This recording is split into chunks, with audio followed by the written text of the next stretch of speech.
Assalamualaikum warahmatullahi wabarakatuh. Selamat siang, salam sejahtera untuk kita semua. Saya, Wiratna Trita Wirasta, ingin memberikan pemahaman kepada Bapak dan Ibu terkait dengan preservasi digital. Awal dari presentasi ini, ya, saya ingin menjelaskan mengenai daftar isi. Di sini yang pertama A adalah mengapa diperlukan preservasi digital. B. Preservasi digital dan kegiatannya, apa-apa saja yang menjadi kegiatan utamanya.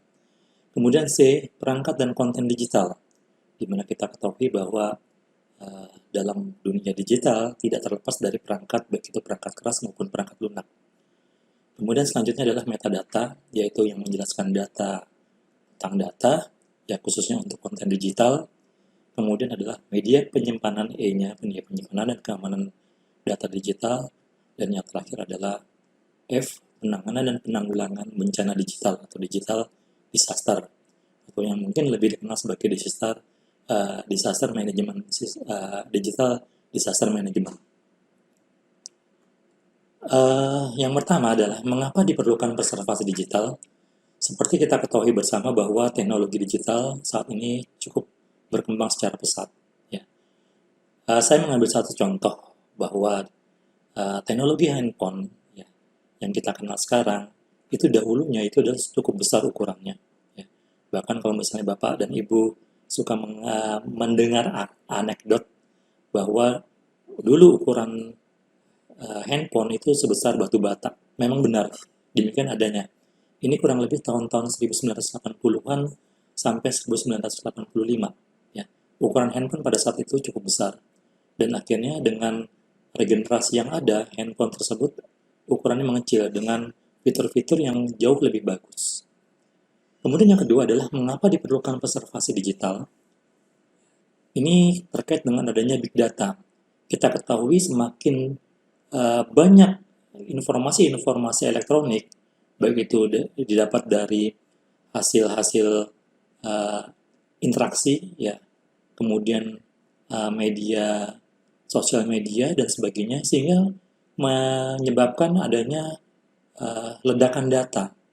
Nah, ledakan data itu kita mengenal dahulu adanya 5V, ya, 5V.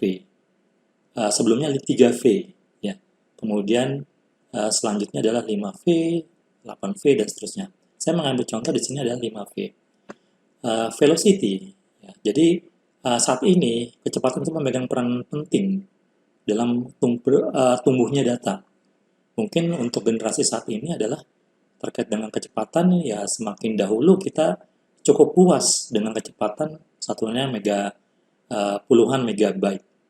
Ya, tapi saat ini ya orang akan melihat bahwa untuk ukuran 10 megabyte dan sebagainya itu cukup kurang, sehingga muncullah teknologi-teknologi adanya 3G, 5G, ya. Kemudian bahkan sekarang adanya 6G. Kemudian selanjutnya adalah volume. Tentunya dengan adanya big data, volume akan semakin meningkat. Ya. Dahulu ukurannya adalah kilobyte, beranjak menjadi megabyte, dan selanjutnya adalah menjadi gigabyte. Itu merupakan hal yang lumrah. Kemudian variety, ya. Jadi ragamnya. Nah, ragamnya khususnya untuk data itu semakin beragam.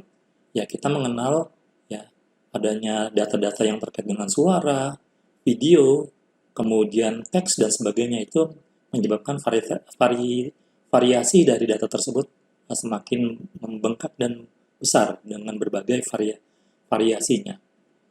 Kemudian veracity, dengan adanya data bentuk digital, tidak tertutup kemungkinan data tersebut disalahgunakan.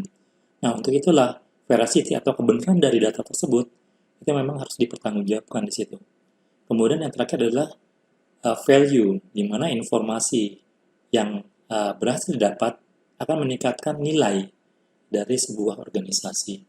Sehingga disitulah kenapa preservasi digital itu penting, karena memang mencakup hal tersebut.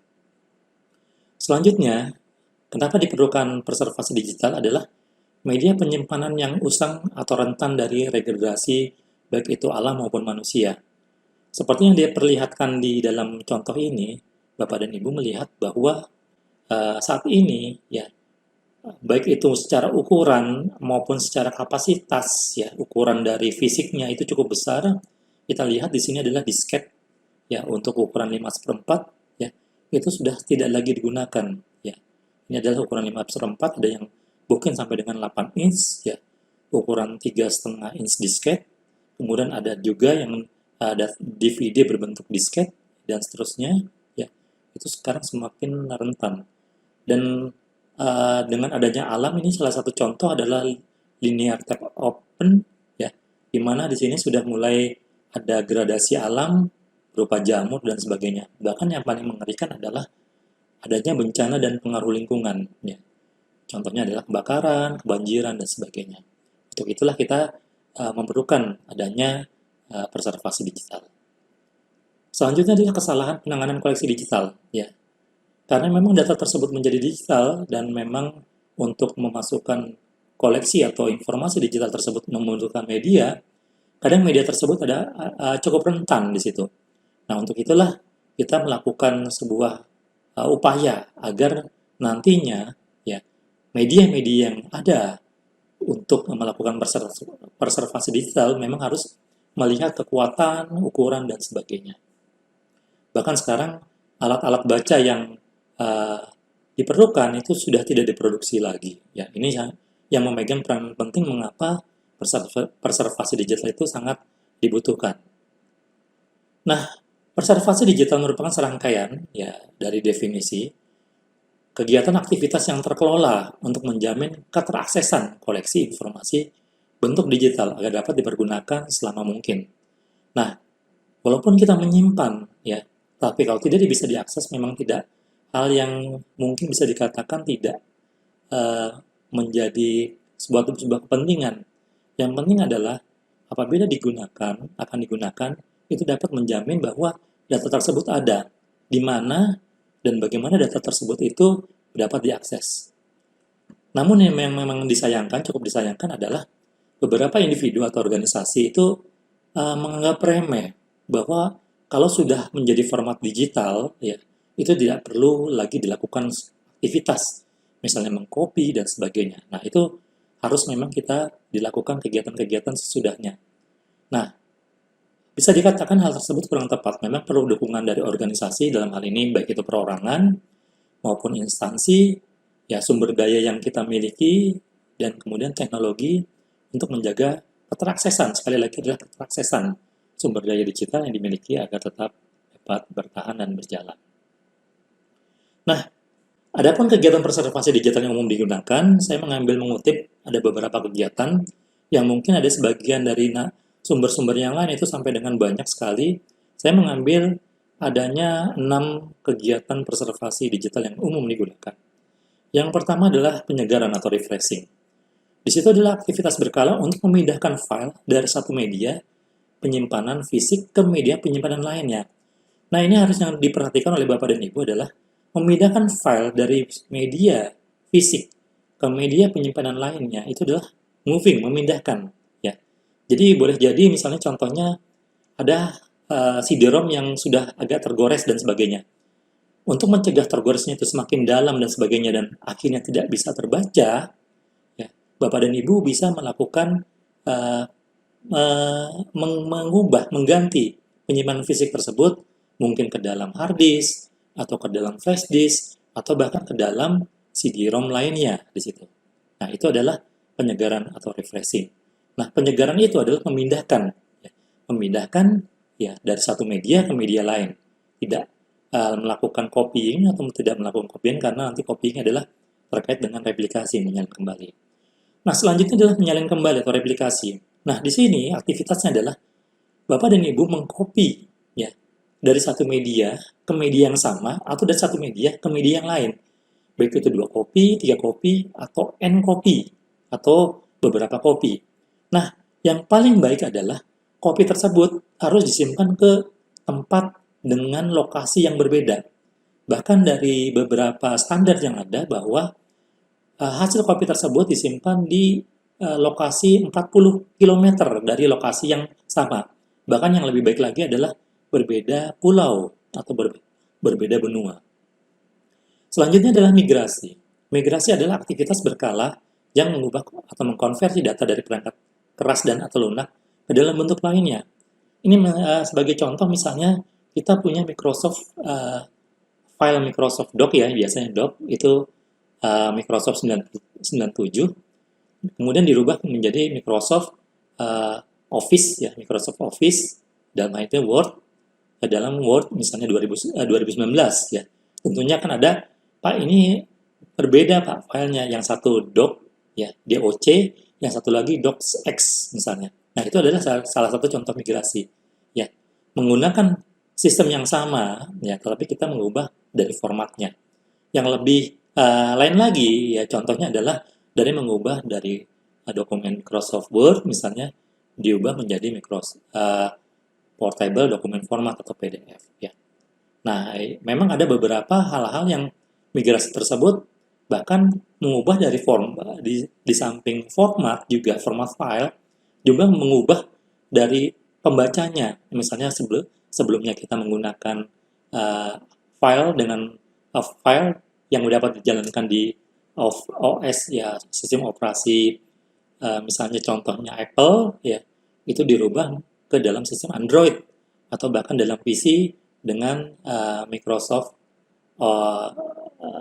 OS Microsoft, kira-kira seperti itu. Nah, itu berbeda. Nah, itu disebut sebagai migrasi. Selanjutnya adalah terkait dengan aktivitas preservasi digital adalah emulasi. Nah, emulasi adalah aktivitas, ya ini yang harus diperhatikan, menciptakan kembali lingkungan yang lebih dekat dengan objek digital dengan membuat perangkat keras dan lunak yang seolah-olah asli, ya, yang dapat dijalankan pada mesin komputer saat ini. Itulah yang dikenal sebagai emulasi. Saya mengambil satu contoh emulasi. Bapak dan Ibu mungkin mengenal adanya handphone BlackBerry misalnya. Nah, itu dapat dijalankan di PC, ya. Nah, PC bertindak sebagai emulator di situ. Jadi seolah-olah ya, Bapak dan Ibu menjalankan BlackBerry di dalam sebuah PC. Bahkan ada emulator-emulator lain seperti Android for PC, kemudian Macintosh for PC, dan seterusnya, dan seterusnya. Itu adalah salah satu bentuk emulator. Nah, kadang-kadang ada sebuah alat yang memang sudah tidak lagi diproduksi, namun masih bisa dipakai. Contohnya misalnya Atari, ya. Atari yang dahulu tahun-tahun 70-an dan sebagainya, itu ada emulatornya. Kemudian selanjutnya adalah aktivitas yang lain adalah preservasi teknologi. Nah, di sini adalah aktivitas yang digunakan untuk mengumpulkan perangkat keras dan perangkat lunak pembaca dalam menjalankan sebuah objek file digital. Dan yang terakhir adalah arkeologi digital, adalah aktivitas untuk menyelamatkan isi dokumen yang tersimpan dalam media penyimpanan atau perangkat keras dan perangkat lunak yang sudah rusak. Nah, ini yang perlu diperhatikan bahwa apabila ya, sistem tersebut adalah existing saat ini, yang mungkin mudah. Tapi apabila ya sistem tersebut itu sudah lama digunakan, misalnya contohnya Bapak dan Ibu menggunakan database dengan menggunakan sistem IBM AS400 yang alatnya pun sudah tidak ada dan sebagainya, itu mungkin sangat akan rumit sekali di situ. Nah, sehingga cukup berhati-hati di mana proses migrasi itu dari sistem A ke sistem B dan seterusnya itu memang mutlak diperlukan.